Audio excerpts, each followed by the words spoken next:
mental health is a major concern, a major issue that needs to be addressed.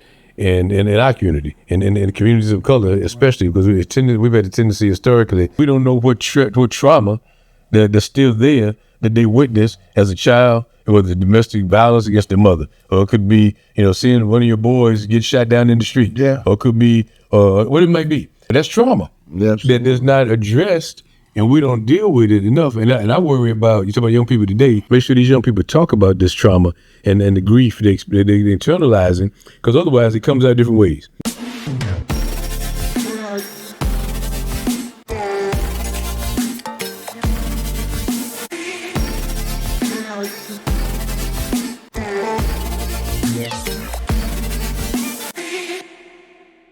Thank y'all for joining us for another joyous occasion of Locked Up and Locked Out, the podcast.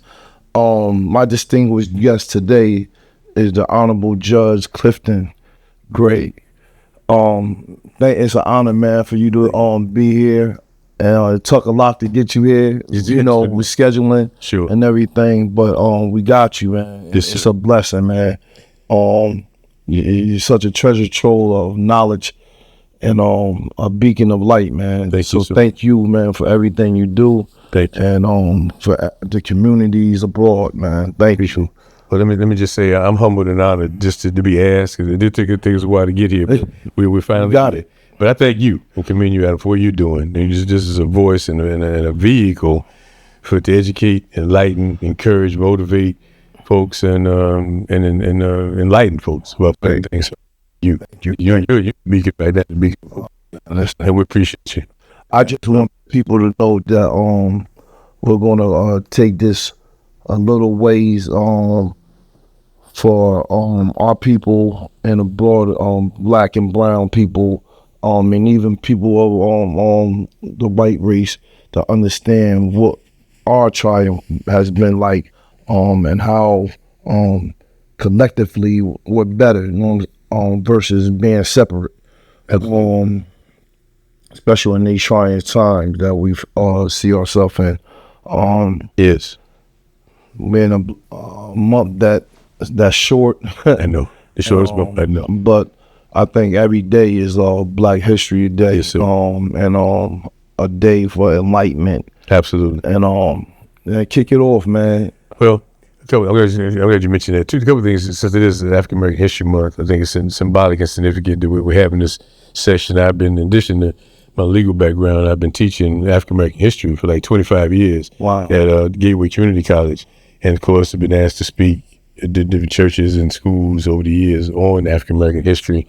So I think it's only appropriate, Adam, but I had to start this off. Yes, please. If I can, to show this picture. This picture here of my.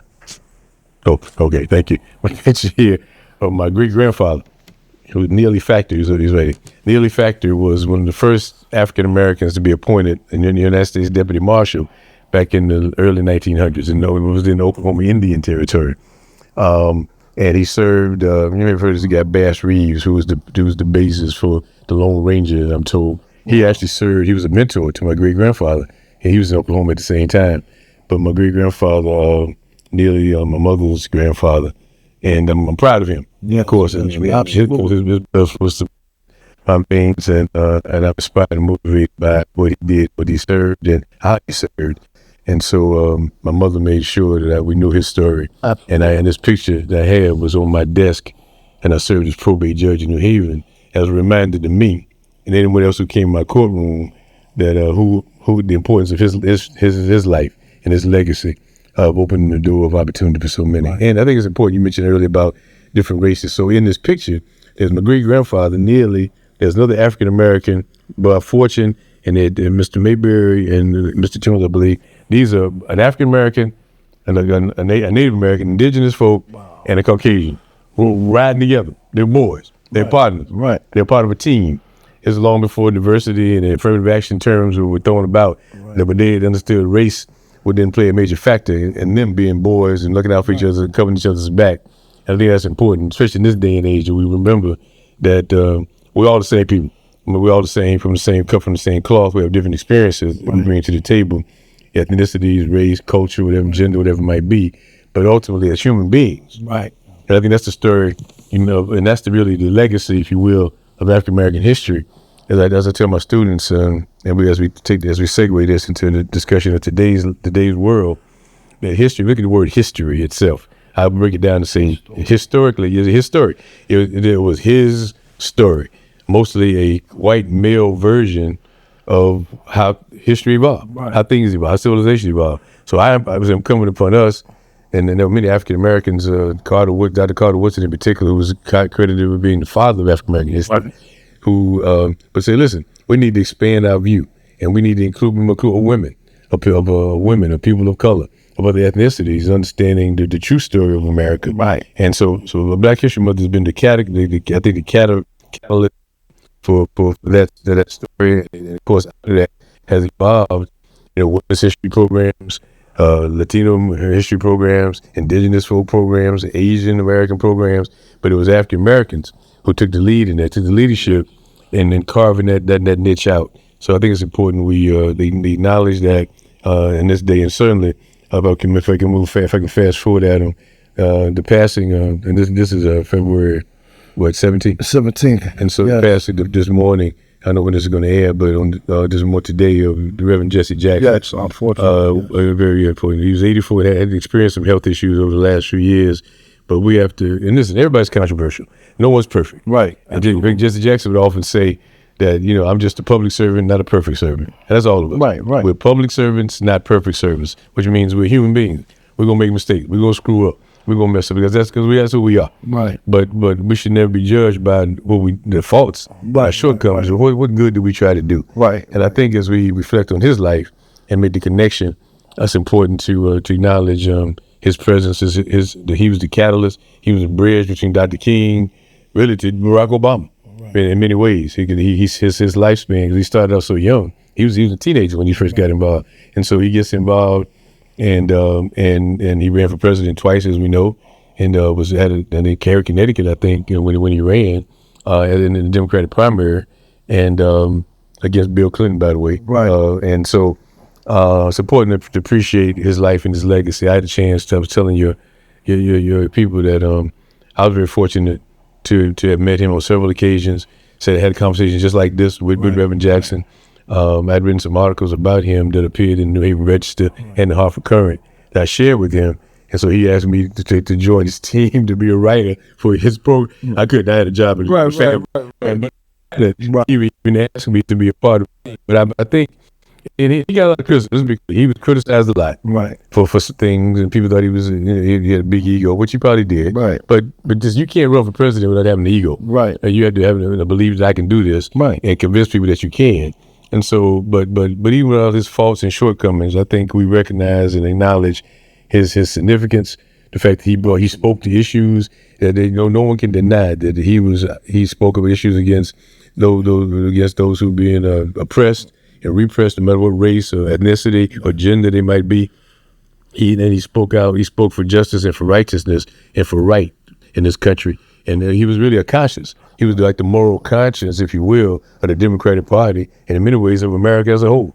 And so I think we have to acknowledge that and appreciate what he did and the service that he provided.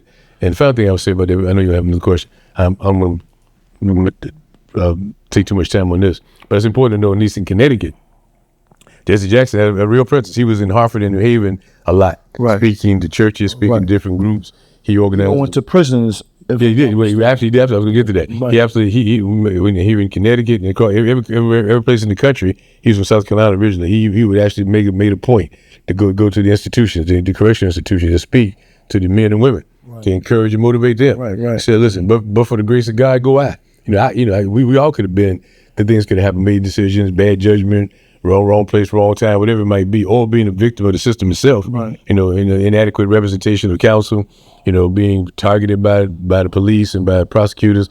And so that was across the country. Right. And in Connecticut was no different. So he would come. He actually went. I think he went to Enfield and Suffield, and I think in the Cheshire as well. I think in Niantic. I think whenever he came, he made a point to visit when he could. Right. And to motivate and inspire sisters who incarcerated wrongfully or not. And so he did that. But he did a march for jobs and justice back in like 92. The year he ran for president in 92, I think. That's the year that Clinton won. And I remember this vividly. He actually came to New Haven. I didn't even say he did a march. Started in New Haven, and it was a walk. He walked from New Haven to Hartford. Wow. And people, and along the way, people of all races and genders came to march with him. Right. And it began on the Haven Green and marched all the way through. I remember going through Meriden and stopping. He did a big rally in Meriden and then all the way to Hartford, to Bushnell. Oh, wow. Yeah, Keeney Park. There's Keeney Park. One of Bushnell, one or the other. But there were thousands of folks who actually joined in at the end. But he used it as a basis for his campaign. Right. And so he ends up coming to New Haven. And I remember this vividly because I was working on his campaign. That Bill Clinton, Al Gore, Jesse Jackson, and the governor from California, Governor Brown, they were all in New Haven in a small black church, Community Baptist Church, packed church, and trying to get votes. Right. And it was just a historic moment when you think about it. They had Clinton and Jesse there in New Haven in the same church speaking. But it's part of who he was and his legacy from Dr. King to Barack Obama. And so I think it's important we just acknowledge him, his presence and his service to all of us. And the fact that he raised the consciousness, I think, a lot of issues, in spite of his own shortcomings, as but we acknowledge that his humanity, but at the same time honor his vocal support and advocacy for fairness and justice. And so I just want to take that moment and acknowledge Jesse Jackson. So thank you. No problem. So how long, because you spoke about being a judge. Yes, sir. How long and are you a standing judge at this particular moment? No, sir. I'm retired. Okay. I was a probate judge in New Haven. I was the first African American elected, because the probate judge is the only judges in Connecticut that are elected. Right. Every other judge is appointed either by the governor or if a federal judge. By the senators and the president. But probate, there are 52 probate judges across the state. I was doing, and there were only a handful, I think maybe two. Presently, there's one African American right in Hartford actually. Judge Smith, I think, is still there. But I was the first one in New Haven, and so the probate judges handle mostly civil, in fact, civil cases, right? But very important cases: wills, trusts, guardianships, adoptions, custody cases, right? For in terms of children and families. So it's all related to family for the most part, right? And family disputes in terms of how to handle and whether it's property issues or what have you. So. Very, very contentious and very emotional. Lives hanging in the balance. Absolutely. Yeah. And again, usually after someone dies, you got to deal with the emotions of the families trying to come together. Families are split and divided, or of course, on how things should happen and evolve. So the court serves as the vehicle for folks to come and bring concerns about this family member not doing the right thing, or an issue related to conservatorship, which is the biggest issue. Conservatorship basically is saying it's a device in Connecticut in the law across the country where you say, listen, it's fairly usually with parents or grandparents, they get to the point where they just can't handle their business anymore. Right. I'm concerned about dads. He's not paying his bills. Or grandma's forgot to pay the UI bill. Right. Or she forgot her medicine. Or forgot to do it. They forgot a doctor appointment. She needs some help. But so you have to go unless you work it out. Most families work it out. Right. But generally speaking, especially when it comes to healthcare, right, that you need someone that's officially appointed, either a healthcare representative or a conservator, to oversee mom, dad, even a brother, sister, or even a child. And so you go into probate court, we'll handle that, and so we'll process and we'll appoint Adam as conservator for his grandmother, because he loves his grandma, but grandma needs help. So not to cut you off, is that the same as guardianship? A little different. It's almost the same. In terms of legally, it's almost the same. Guardianship primarily is for children. Okay. Young people. Usually up to the age of 18. So from birth to 18, you will have guardianship cases where a family member will come in and say, I need, I'm his mother or father, I'd like to be appointed his or her guardian as well, so I can handle their business. As a parent, up to the 18, you can do it anyway as a parent. But past 18, you can ask to be appointed a guardian for your child or grandchild. Okay. And many times you see grandmothers and grandfathers coming in and be appointed guardian because mom and dad had issues, mental health issues. Maybe they're incarcerated. Right. Maybe they just, I'm being a good parent. They need help. So grandmother will come in, more often than not, grandmother will come into the court and say, listen, I love my daughter, and she's gonna be all right. She needs help. But meanwhile, this child who didn't ask to come into this world needs some help. She's 3 years old and being neglected. So I want the court to appoint me as her guardian or his guardian, and until my child, his mother, or their mother gets herself together. So we appoint guardians all the time. But guardians usually from birth to 18. Okay. And then after that, you still can be appointed guardian. And you can ask, even after 18, if the person, we have any cases where you have children, young people who have issues, mental health issues, disability issues, physical disability, other kind of disabilities that they may still need a guardian to look after them after 18. So the parent can then ask, I'm asking the court let me continue to be my child's guardian to help take care of them. But that's one aspect. The other people, so the parent can also go to the court, which happens a lot. Look, now that my child is 18, now 19, I want the court to appoint me as his or her conservator. Okay. It's basically it's the same concept. You oversee, they're adults now. I want to oversee and manage their affairs, their financial affairs, their business affairs, their personal affairs, to make sure they're doing the right thing. Right. So conservatorship is the fastest growing area of probate law, quite frankly, even more. And so because there's so many people have so many needs, Right. especially with mental illness, and so there's a lot of stuff goes on. But that's what probate do. Probate does that, and we tied on that. So there's a children's court, so that deals with children's issues, and then the regular probate as well. So dealing with children. Yes. And coming from the New Orleans area. Yes, sir. In the Ville. Original villains. I hear you.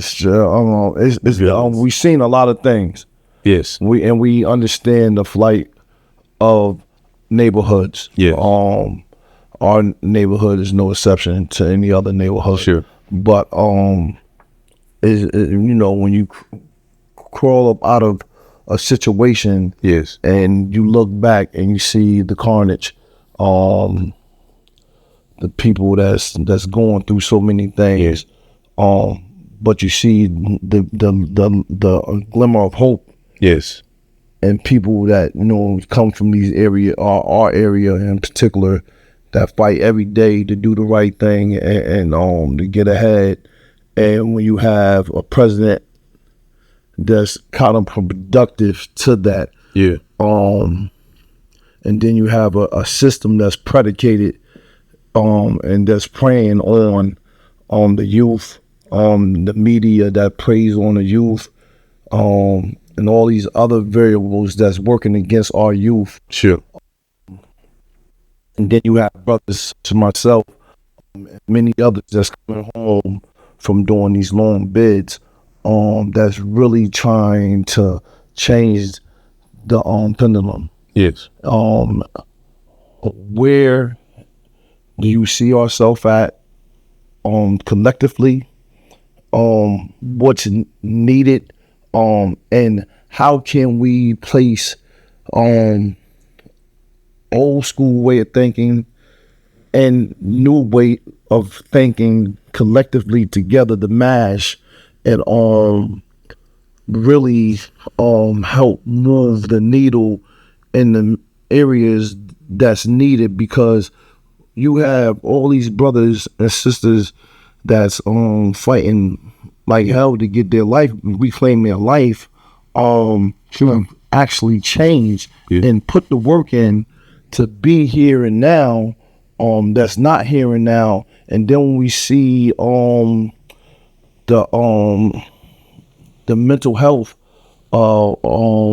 science that's around, your mind is not fully developed until 26, and we're fighting something, we're fighting against that being law.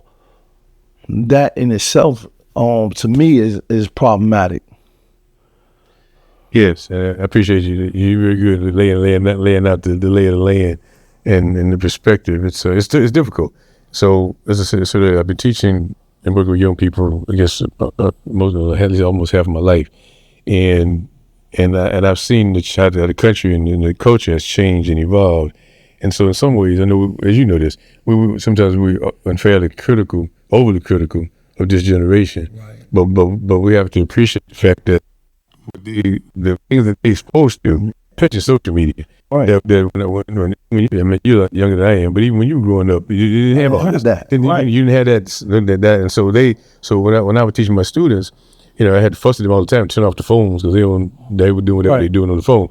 But the point is that when I would have discussions, it was about even a year ago when that the big election, I was having a discussion with young black and brown young men. I said, well. And I said, well, they would just say things about, they don't want to get to the politics, but they would say things about the election, certain people running for office. And I'd ask them where they get the information from. Well, so-and-so on social media. I'm saying, well, and that's it. So they depend and rely on that. And in many ways, they're being misguided, misdirected, misinformed, in some ways even brainwashed. I go that far in terms of a certain way of thinking. Right. And it's reinforced by this social media. So our task today had to be even a little harder to address and kind of counter that with the truth and objectivity and to challenge them. So my thing would be, okay, if you want to go that route, social media, then at least look at other points of view. Right. But don't just take whatever you're looking at as gospel truth, without analyzing and critiquing it and doing some research.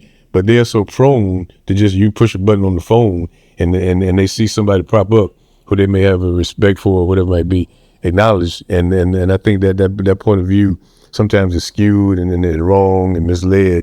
And everybody's entitled to their opinion about whatever it might be. But I do think that's a factor in how these young people, these young men and women are being geared and steered in many ways. The other piece, so that's a big issue, and then we have to counter it some way.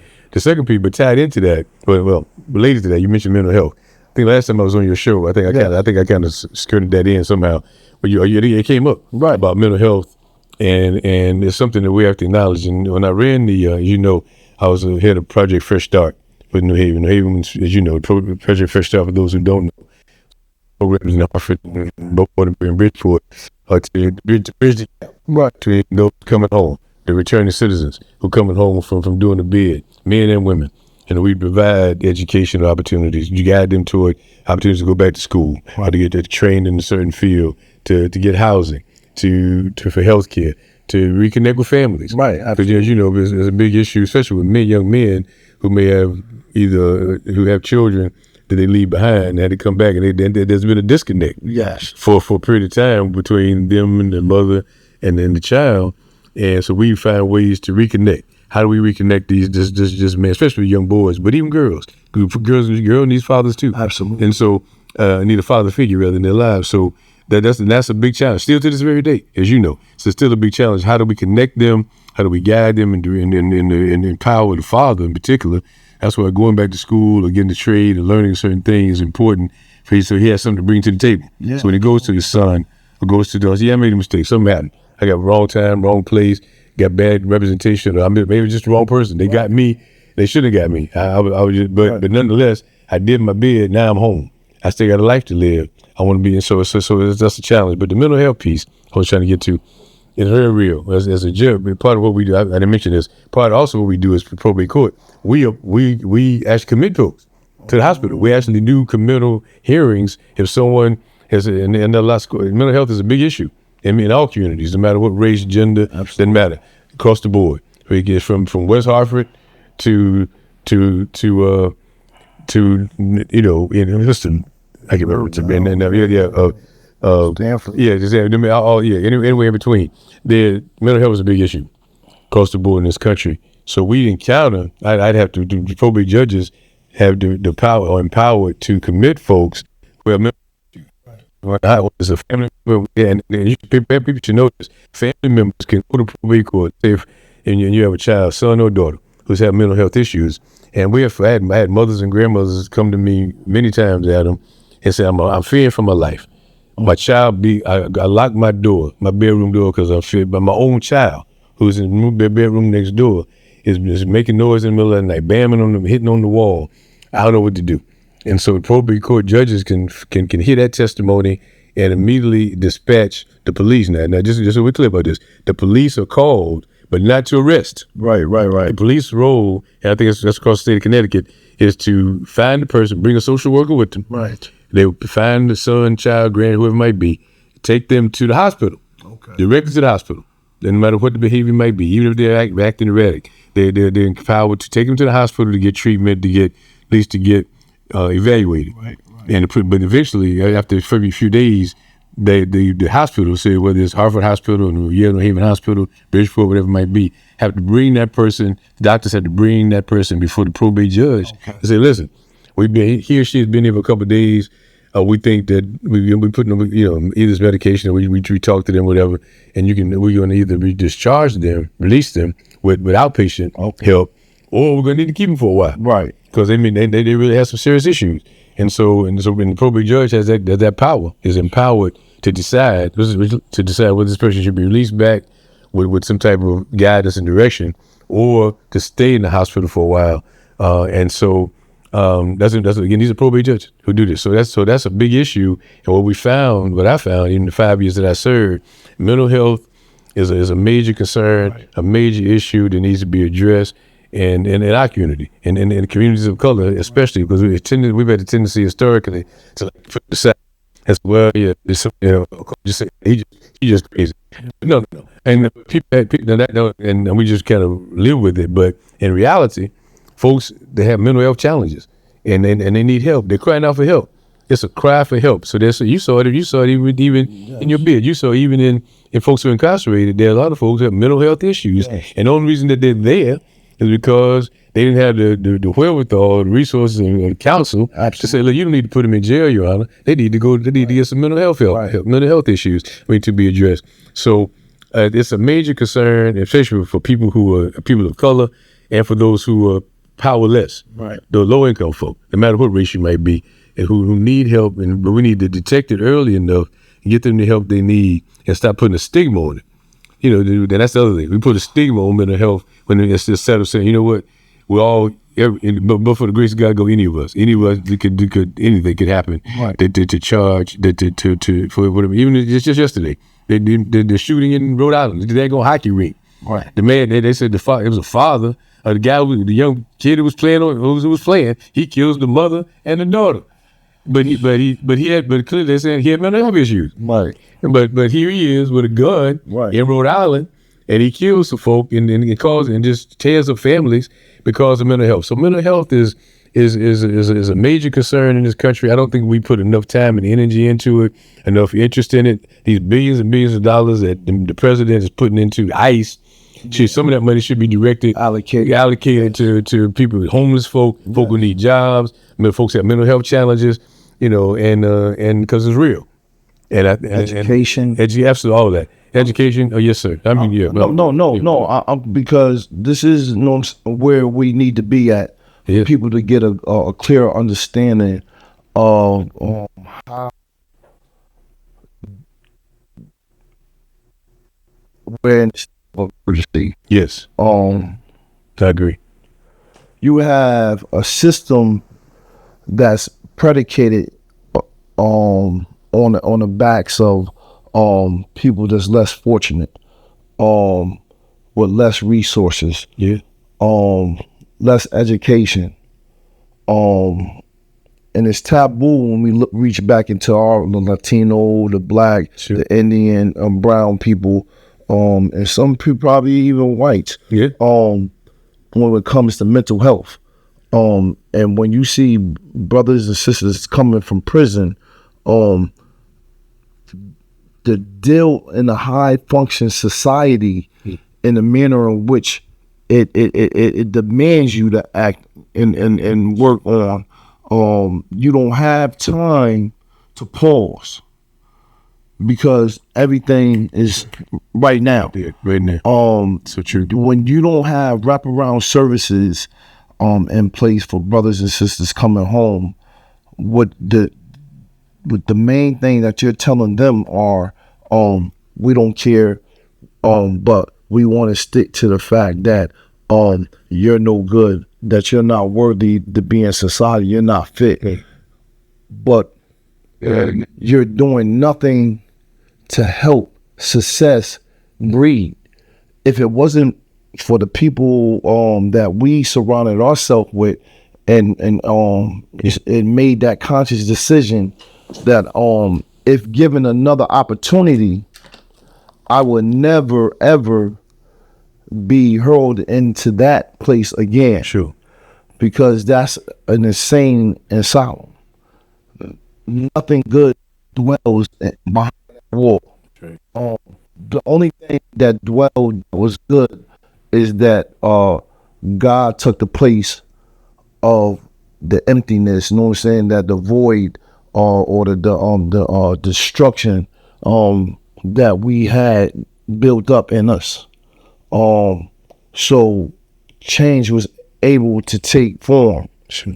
And it shows by the Rashims, the Naturals, the Matrixes, all these brothers and sisters, you know what I'm saying, Michelle Groom and all these other brothers and sisters that's coming home, finding their niche, coming back into the communities that they once, you know what I'm saying, ran and did things that wasn't becoming of, you know what I'm saying, people that was coming from this society. But now, in their right and conscious mind, they're giving back tenfold. Yes. Why not empower that? Why not give these people that's trying to knock on the door of redemption the chance to truly come home and be the honorable people that they're begging to show that they are? Not only for them, I mean for society, but for them and their families. And then to come back to what you were saying, the empowerment, you know what I'm saying, and the lesson in mental health is that if you give me the opportunity, I know my Achilles heel because I've done the work. So I know it's therapeutic to constantly seek just for somebody to pick my brain, somebody that's listening and allows me to listen to myself. So now I'm like, oh wow, I didn't see it in that manner. So now I'm working to change that. Like you said, we're never going to be the perfect specimen of a human being because that's not in our DNA. We're gonna fall. But as long as we're not falling to the depths of darkness, we're gonna be all right. Because we never know, what tomorrow is gonna bring until we're in that moment. But if we're not here, and the reason I'm talking like this is because I've seen brothers take their life, which is gut wrenching. That you think have it all together, and only to see that they didn't have it together, and you're like, it was a missed moment. Like I could have said something, or something could have been done. And them are the moments that haunt you, but it's in the sense that it makes you active. Sure. And then to see everything that our people has been through throughout the time that we've been here in the United States, and that we continue to go through is daunting. But it doesn't hamper us from standing up and fighting another day. Right. So the resilience, you know what I'm saying, and the power and the will to fight is not just embedded in us, you know what I'm saying, it's our DNA. And what made you turn to being a judge? Like, what was that like? What was the forethought in that? Even you said a lot. I appreciate it. But things I would say, because wraparound services in terms of the complete person. The state, Connecticut has a lot of faults, a lot of problems. We all agree. A lot of things we can point our finger at in terms of inequities that exist between the richer counties and cities and the poor ones, with the resources that are allocated for education and for any facet of life. So Connecticut is almost like two Connecticut's in many ways. Right. That said, we give credit also for the progress that has been made. Connecticut is one of the few states, as you know, one of the few states in the country that was in the forefront of dealing with trying to give Governor Malloy way back when. And people like Senator Gary Winfield and Representative Tony Walker and even Tony Harper before she became mayor, and many others, right, in the Hartford area. Right. Senator Coleman, Eric Coleman, among others, who pushed for the state lessening the burden for those who want to get parole or probation, and also for clearing their records, Right. exonerating and getting those records removed and cleared. So now, whereas years ago it took years to get through that system, parole and exoneration system. It was shortened, as you know, and so you can go. People now you can go online. Those who listen, we encourage you. If you have a record, if you've been for misdemeanors, I think it's 3 years. Felonies, I think it's 5, maybe 7, 5, 3 to 5. Right. But anyway, you can go online and start the process of clearing your record. Right. And there's a lot of folks that say I don't do it. It takes too much time. But it helps. You need to do that. It opens up. Once you do it, it's just like a small fee. It's $75, whatever it might be. Whatever you have to pay that. But once you get it done and clear, your record's cleared, it opens the door for you for so many opportunities. That means your record is clear. That when someone does a background check on you, there's nothing there. They get in there. Once you go through the process of this, you've done for everything you've done. And not everybody will get it, but most will if you meet the criteria and do what they say. Do what the state said. The state has made it possible to clear your record and basically start a new life. Right. You mentioned starting a new life and then coming back home but that's integral to you have to wait out the period of time for the law requires, but you can get your record clear. And there's scored this better than that. There are thousands, men and women of all races, who walk in the streets of Connecticut, who can't get jobs, can't get opportunity, can't get licensed to be a carpenter or a barber or whatever it might be because they have a record hanging over their heads. When many of them have to wait it out. But once you past that minimum criteria, please apply. Yeah. Get in the system. Let them make the case. Make your case for yourself. You advocate for yourself because you want to turn your life around. I did this, I did that, got caught up in it, whatever it might be, but now I'm here. Right. And I'm back home. I got to take care of myself. I got children to look after, grandchildren to look after, and I want the doors to open. So I would encourage folk again to take advantage of, as frustrating as it might be, take advantage of the opportunity to clear your records. And it's important to do that. And then I would say this. 2 things tied into that. So when folks come home now, there's still in New Haven I can speak to, but I think in Bridgeport and Hartford as well, there are these things, they are the wraparound services that are available. There's a group that meets monthly in New Haven called the Leadership Roundtable. Okay. Called Re-Entry Roundtable. Okay. So for those coming home, and what we found when I was running the program in New Haven, we identified out of at least 30 different agencies in Greater New Haven that was set up to help formerly incarcerated men and women.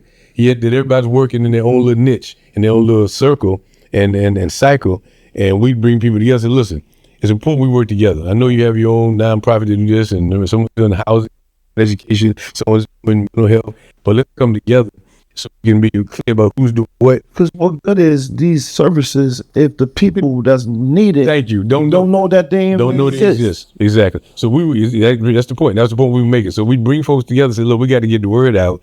We'll work together. Because we were the city. We said we can work together, identifying who you are. So when people come to us, people come through the door who just did their bid, they're looking for help in all these different areas. We can say, look, here's the list. Here are the folks you can go to. And you need to let the people know that you're here and that you can provide these services, because everything you just said, the wraparound services, from housing to education to job training to mental health, to health, or just health generally. It could be mental health, but also it just be physical health. You saw with your own eyes that the folks who are incarcerated, they have health problems, diabetes, hypertension, whatever it might be, any number of factors that they brought with them that are not really adequately treated, quite frankly, as you know, in the system. When they get home, they still need help. Right. They still need help in the physical. So those services, and New Haven, Connecticut has the resources. Right. And then we just need to identify them and gear people and steer them in the right direction. To your point, with the health situation, it was a brother, Mr. Charles, who had came home Thanksgiving, the day before Thanksgiving, or 2 days before Thanksgiving.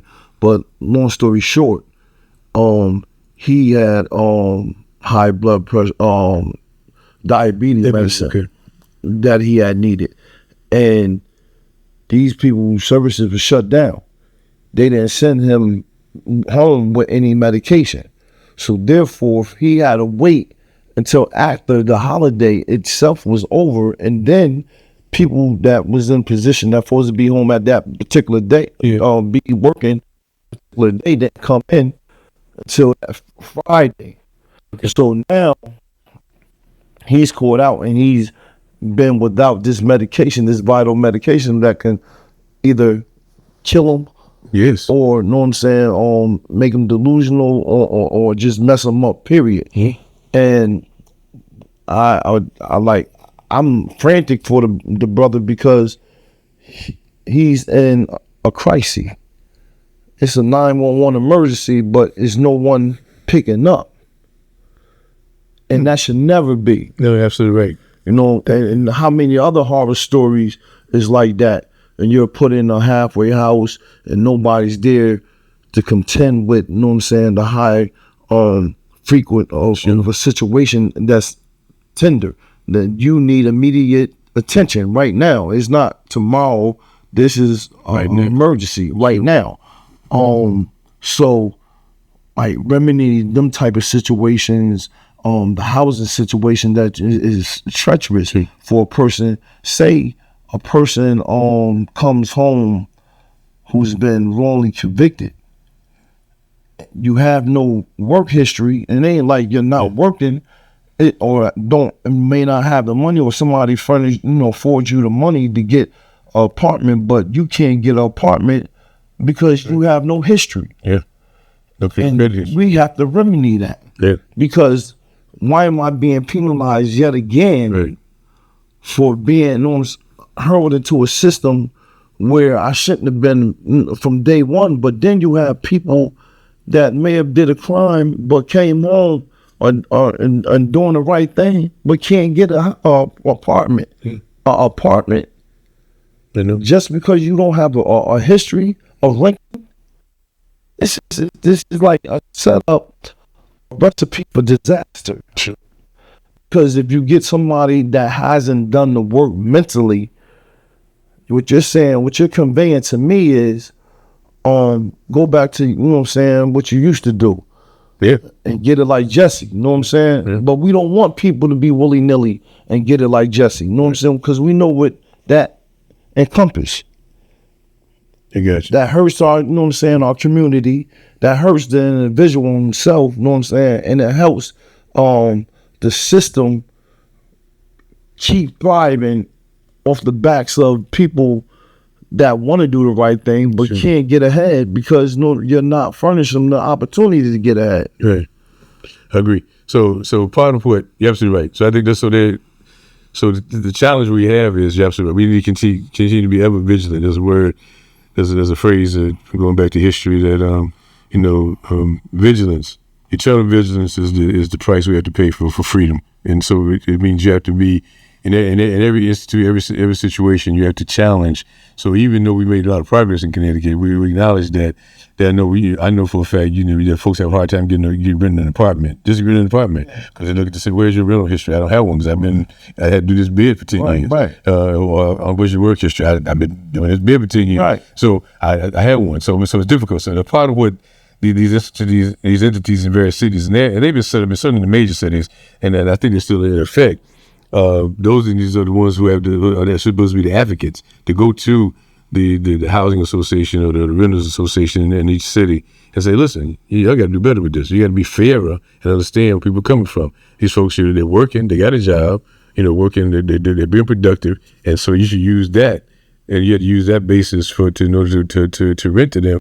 Places you wouldn't pay for it, just you got to get out and go to those obstacles. And of course, obviously, there even certain entities. I don't know if I can remember vividly. There was a young man who did his bid, came out, wanted to do real estate. He had skill set. He said, I'm a talker. I can sell. I'm a hustler. Right. I know how to sell stuff. Right. Cars, I know how to sell houses.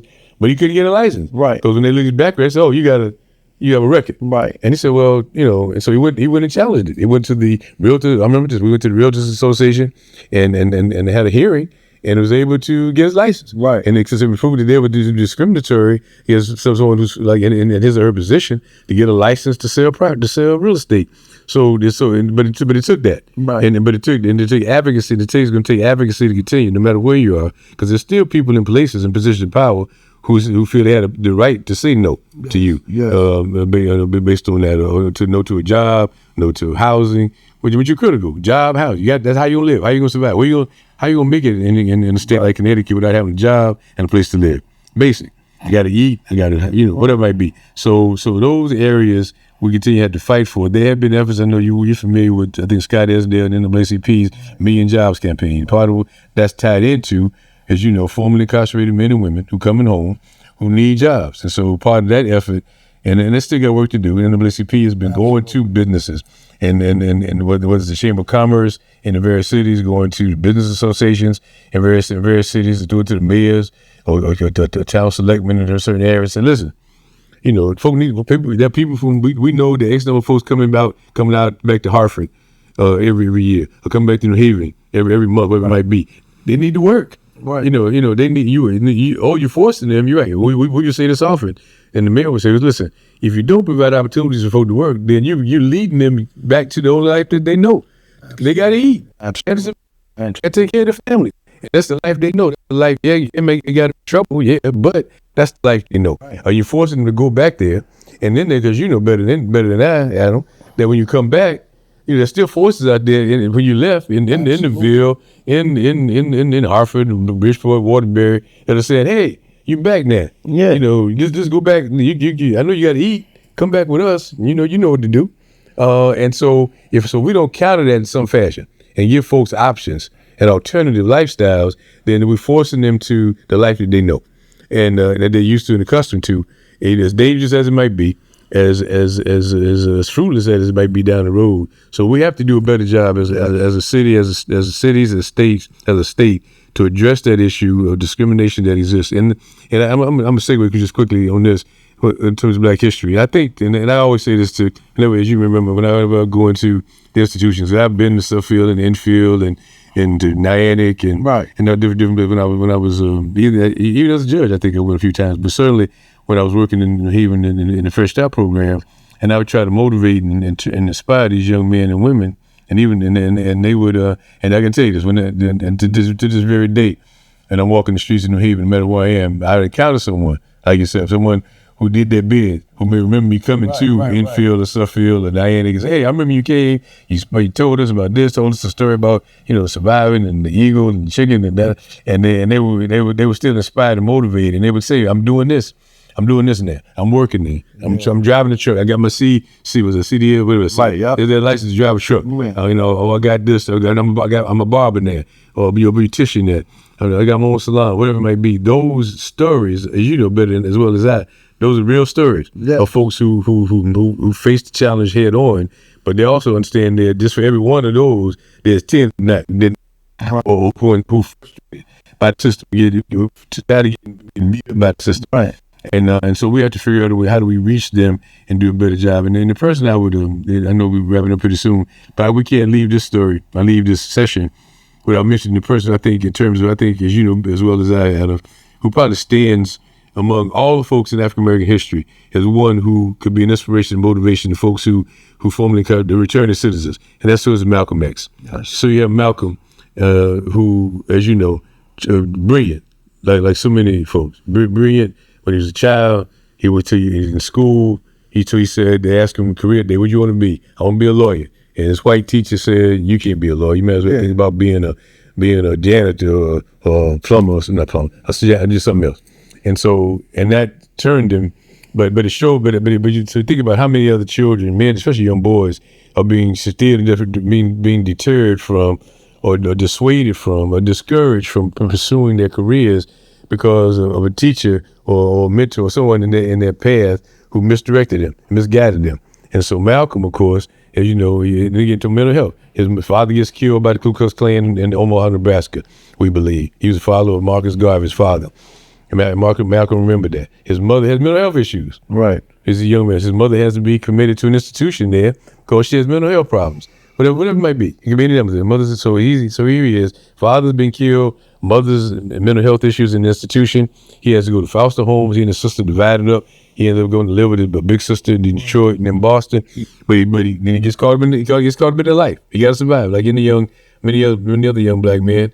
he becomes a hustler and a thief and numbers runner, drug dealer, all that. He admitted all that. Right. And because he said that's the life I was steered to, I had no choice. But I was still brilliant. Right. It's still smart. But I was going getting, so I'm doing my bid.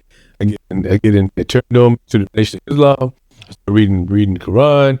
I began to read the dictionary, improving my skill set in terms of learning. He said he went through the dictionary, make sure he learned every word, every single word in the dictionary, and he'd write a sentence about it. And that's how his vocabulary developed. Right. And then he became such an articulate spokesman. But it was Malcolm, I think, more than anybody else that we could talk about. And again, we commemorate his assassination date 2 days from that, on the 19th.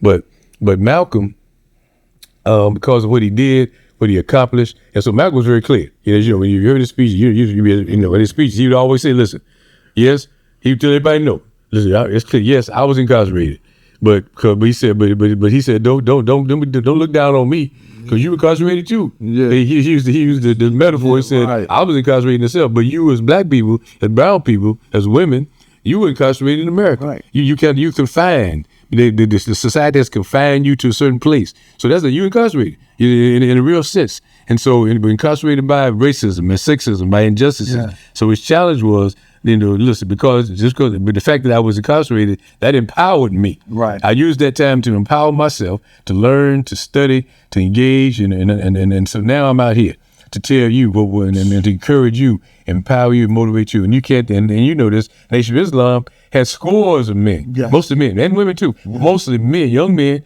who had done their bids for different reasons across the country, and were invited and were certainly welcomed into the Nation of Islam because of what they'd gone through, what they've been through, and the hope that they could encourage and motivate others. So I think, I say this to anyone who's listening, and certainly to those young men especially, and women who either presently incarcerated or formerly, and who return home, that if you need someone to look to, read about, be inspired by, Malcolm X still stands today. All these years later, someone who just commemorated the 100th year anniversary of his birth last year, but he still stands in my mind as someone we should look up to. All of us should look up to and admire and appreciate, but be encouraged by, that no matter what situation you find yourself in or been in, you say, well, look, Malcolm did this. And look how he turned his life around. It took a minute, took a struggle, but he turned his life around, and so can I. Right. And there are many more resources available today than there were when Malcolm came out 50 years ago, or maybe 60, longer than that. Maybe 60 years ago, 70, 80, whatever it was. Yeah, a long time ago. And so, but so it's important that folks know about it. We expose them to the services that are available, the people and more, just as you mentioned about halfway houses, that those institutions be more responsive. Yeah. There should be medical people on call 24 hours when someone especially people coming home, because they bring all kind of issues home. But they see jump with diabetes, and you got to have medication, you got to have treatment, you got to have a doctor to go to. We have to encourage folk to get to have those services there for them. The mental health aspect of it, we don't know. But you can speak this better than I can. But certainly, I saw it. You saw it firsthand. You mentioned the brother who committed suicide, and the folks who bring stuff home, you can't see. Right. They're walking around. You think they're good. And then next thing you don't know what's going on inside, and because we don't know what trauma that's still there that they witnessed as a child, whether domestic violence against their mother, or it could be seeing one of your boys get shot down in the street, or it could be what it might be. But that's trauma that is not addressed. And we don't deal with it enough. And I worry about, you talk about young people today, it concerns me, and I'll close on this part. Whenever I have a class, I would ask my students, mostly teenagers, 17, 18, 19, 20, I'd ask, how many know somebody that's been shot? Every hand goes up. Right. And this is even, all kids know. No matter what high school, no matter what neighborhood they come from, Hillville, Trade, don't matter. Everybody hand goes up. Know somebody's been killed, every hand goes up.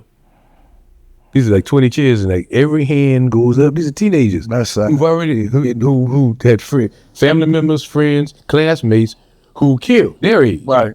And so we have no idea right now that the trauma that these young people may be keeping inside, playing off. Oh yeah, well I saw. Just last year when a couple young men got shot in the streets in New Haven, and then the next day I had class, and the kids, they know him. Right. They said, we know him, We grew up with him, went to elementary school with him, middle school with him, rode the bus with him, had a job with him, whoever it might be. And so, and they're trying to, you can see they're young people. They don't understand. Right. They're trying to process all this, and they speaking about it and trying to, not rationalize, but trying to figure out what happened. But at the same time, we have no idea. A year from there, 2 years from there, 5 years from there, Right. No, that's having witnessed that or being part of that and being close to that person who was killed, the impact that's going to have on them emotionally. And so that's why the mental health part is so critical for us to at least follow and monitor, and we need to talk about it. Make sure these young people talk about this trauma and the grief they're internalizing, because otherwise it comes out different ways. Yeah. It comes out and everybody Right. is different. And I think that's something we have to be aware of. And here's the thing about, and this, it's very important we hear, especially in West Hartford, that the young people, the teenagers growing up in West Hartford, is different from the kids growing up in Hartford. Yes. Or from Waterbury, Right. or from Stanford and New Haven, because of what they see and experience. So the things we talk about to our children, black, brown, white, who grew up in the inner city, it's far different than the kids in Guilford or in West Hartford or in Farmington for the most part. Because when you talk about trauma, witnessing somebody killed, being shot your age, going to funerals of someone your age who been victim of gun violence, whatever it might be, and that's different from the kids in Farmington or in Guilford or in Stanford or in New Canaan or Darien. Those kids don't worry about them. What? They know what you're talking about. The two worlds. They have no idea. A 16, 17-year-old going up in Darien or even here in West Hartford is different from inner city Hartford or inner city New Haven. What they see, what they experience, what they witness, two different things. And so the emotional trauma and drama that these children are dealing with in the inner city, far different. So we have to figure that out as a culture and a society. How do we address that? Can we address it? Are these children getting the help they need when these things happen? And are they willing to talk about it? Because otherwise, as I said, it's going to manifest itself in a different way. Yes. It may be violence. It may be violence on somebody else, violence on themselves. Yeah. Suicide around the country. Suicide rates among young black and brown children have risen considerably over the last 10 years. Suicide. And at one time, and I'm old enough to remember, that suicide was like a taboo. I mean, yes. You talked about it because it didn't happen. So anytime you heard about suicide in the newspaper, it was always some young white kid from who has some issues or from some rich family, whatever it might be. And that's not the case now. It's a different world, different culture. Right. So now suicide, I know in my lifetime, I've known, like you have, I've known several young black men and women who committed suicide. Right. And for different reasons. And so the mental health issues are good. So I think because of society in which we live, the culture in which we live, and because I think you can't minimize the role of social media plays in this, peer pressure that plays on it, the whole issue, even around gender issues in terms of, your expressing your sexual orientation or sexual preference. That has been I had cases before me, Adam, where young people transitioning, right. Changing between men and me, to see it, the trauma and the drama they're going through when their own mother and grandmother are chastising them for not being who God intended you to be. Right. You trying to be something else and beating up this person. So I ended up had a case where both the mother and the grandmother were beating up the kid. He wanted to wear dress and heels to school because he said that's my identity. Right. And the mother took the heels and started beating him, physically beating her child. And we had to end up taking the child away and giving it to his great grandmother. Not even because even his mother and grandmother had the same mindset. Right. Father wasn't around for them reason. So I ended up having to give the child, giving guardianship to the great grandmother because the great grandmother said, "I love you." Right. No matter who you want to be, who you are, I love you for who you are and what you want to be. And so I ended up, and grandma, she actually came to court and said that. I said, great grandmother, God bless you. And you took after this child. And she did.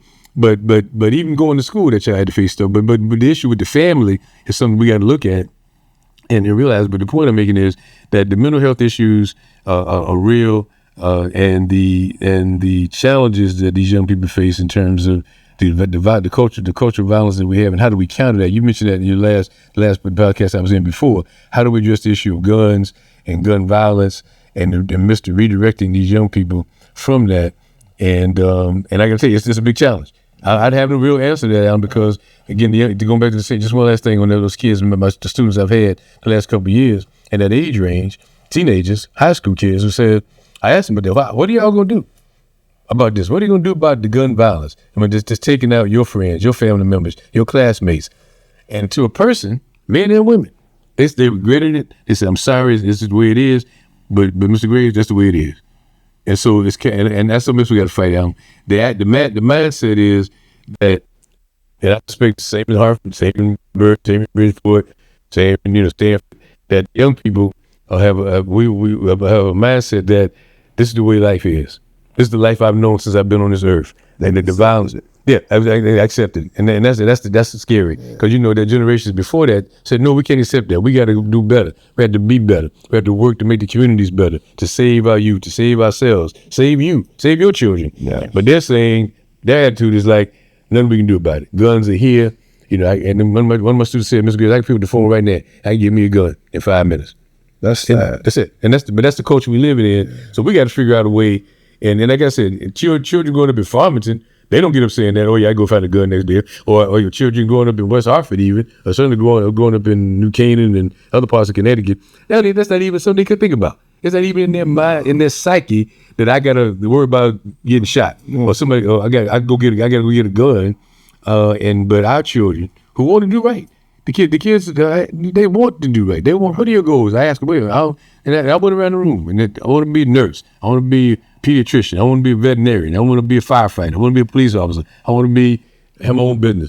This is their goal. These are their aspirations. These young people, what they want to do and want to be, Adam. But yet their goals and dreams are being crushed by this culture and society. So our job, your job, my job, this job is to educate, enlighten, and instill in these young people, no. No matter what anybody says to you, no matter what obstacles they put in your path, you have a responsibility. You bet you're resilient. Our history has shown that we can be resilient and resist. Resistance and resilience. Those are two words that frame the Black experience in America for the last 400 years. Resistance to oppression, resistance to tyranny, resistance to discrimination, resistance to the violence and hostility externally and internally, and the resilience bounce back and say, yes, these are peak times. These are always terrible times for us, but we have a history in our DNA of being resilient. Yes. My great grandfather, I point to him and his generation of folks who deal with stuff far worse than we're dealing with. As bad as things might be right now, what that generation had to deal with was far, far more brutal, more hostile, more violent, more oppressive than anything we'll ever know. And yet they survived. Yeah, but it shows you the level of resilience that our people had. True. And we still have it. We rise to the occasion each and every time. Absolutely. This is no exception. It's like right now we are under attack. We see it. We identify who's the culprit, what's the culprit, the entities that is at work, and we have to form and carry out strategically the points of attack. Yes. To make sure that our children, our neighbors' children, our friends' children, our children, are protected. That they understand that greatness is within them. Yes. And it's just at an arm's reach. Nothing comes without work. Hey, there you go. That's it. That's absolutely right.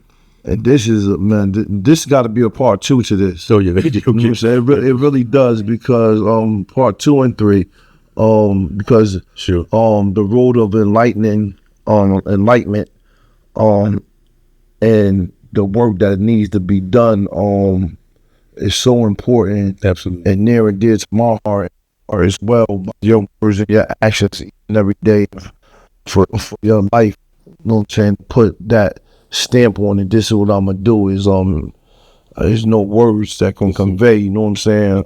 The gratitude that I have for you, and a lot of people that work with you, that know you, in our community, that know you, may heard of you, and the greatness that you exemplify. Thank you. So you're a walking treasure. I'm a humble servant. That's thank you. Blessing to have.